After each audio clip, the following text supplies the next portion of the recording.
Morning. এখন আমি উঠেছি, মার জন্য ব্লাড আনতে যাচ্ছি। এখন স্নান টান করে বেরোবো, ব্লাড আনতে যাবো। 8:30 বাজে। আমার মায়ের কালকে ব্লাড পাইনি। এই সকালে ব্রেকফাস্ট রুটি আর ডিম ভাজা এই খেয়ে আমি এক্ষুনি বেরোবো, আমাদের মাংসটা রান্না করব। এখন 8:30 বাজে। খেয়ে নিয়ে আমি আবার যাব ওখানটায় অর্থ মেডিকেল হসপিটালে। এই ডিম ভাজা রুটি খাবো, দাদাকে দিয়ে আসি। মা অসুস্থ, মাকে সবাই তুমি প্রে করো ঠিক হয়ে যায়, না ভালোভাবে ফিরে আসে, বেঁচে আসে। এই যে আমি খাচ্ছি আমার খাবার।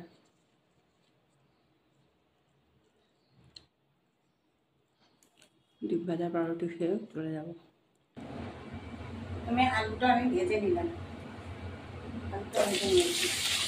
ভেজে দিলে তারপর মাংসটা এইসব মাংসটা মাখানো রয়েছে। নুন, হলুদ, আদা, রসুন, জিরেগুলো, ধনেগুলো ব্যাস দিয়ে ম্যারিনেট করে রাখলাম। এখন এই পেঁয়াজটা ভেজে মাংসটা তুলবো, এটা করতে আবার মাংসটা দিয়ে দেবো। আমার মা তো শরীর খারাপ, এখন আমার যেতে হবে যে ইয়েতে অর্থ মেডিকেল হসপিটালে।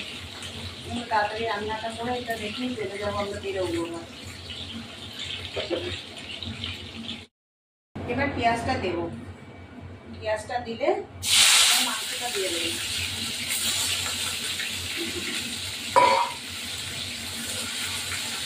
মাংসটা কষিয়ে তাড়াতাড়ি করে ভিডিও করে দেবো। মাকে প্রে করো, মা ভালো হয়ে যায়, জানো জানি না কীভাবে। আমার এটা ভিডিওটা ভালো লাগলে লাইক শেয়ার করো, আমি দিই না। এটা করে আবার এডিট করবো।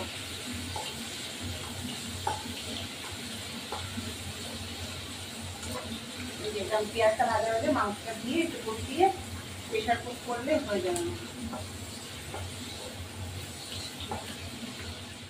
এবার আমি মাংসটা দিয়ে দিলাম এর মধ্যে, এই মাংসটা এখন দিয়ে দিলাম,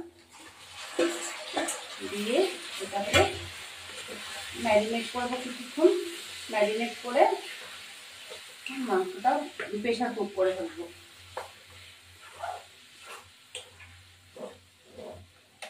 মাংসটা রেডি হয়ে যাবে।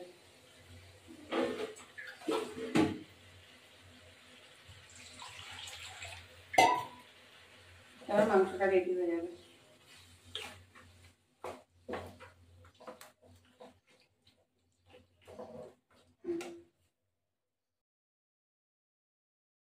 এই আমার মাংস এই লাল লাল ঝোল রেডি। মটন একটু খেয়ে দেখি, মটন আমাদের রেডি।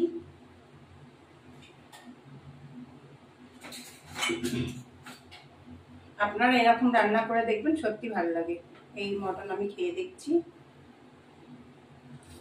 দারুণ, অসাধারণ। আপনারা এইভাবে ট্রাই করে দেখবেন, সত্যি ভালো লাগবে। পাতলা ঝোল, গরমের মধ্যে শরীর ভালো থাকে। একদম মশলাটা একদম ওর মধ্যে মাংসের মধ্যে দিয়ে আপনি প্রেশার, তারপরে একটু কষিয়ে নাড়বেন, ভালো লাগে।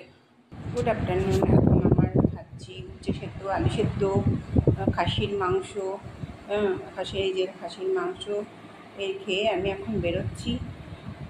বাইরে কতটা রোদ, কত গরম, এখন তো যেতেই হবে আমার। বসবো, এই যে খাচ্ছি মাংসের ঝোল দিয়ে ভাত খেয়ে বেরোচ্ছি, আমি